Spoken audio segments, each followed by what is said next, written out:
New tonight, a local young woman hears rustling outside of her home. She goes to investigate armed with a knife and a flashlight.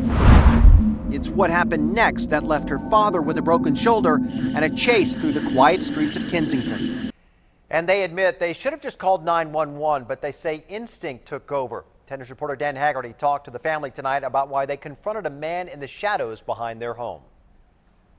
Well, let me set the scene for you. 10:30 at night, the family in here getting ready to go to bed when someone inside hears this. Outside, feet in the rocks. And I don't know many people who would have done what happened next. Samantha Narely did this when she heard someone creeping outside her window. So walked down here and then grabbed a knife.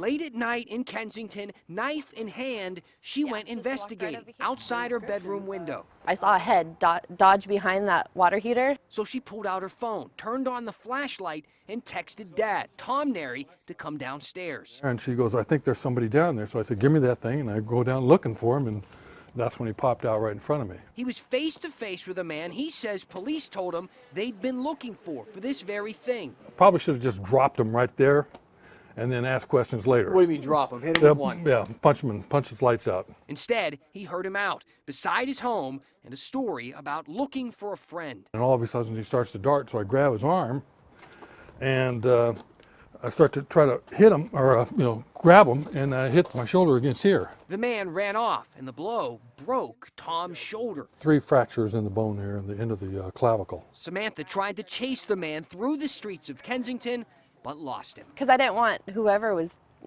being creepy to just get away. So I figured I'd stop him somehow. I'm here to protect my family. So that's my #1 job.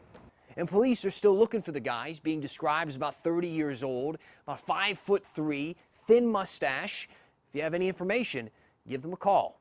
In Kensington, Dan Haggerty, 10 News. All right, thank you, Dan. Here's more of a description, too. The suspect described as a Hispanic man, 5'4" to 5'6" tall. That thin mustache that Dan talked about. He was wearing a red golf shirt and tan pants.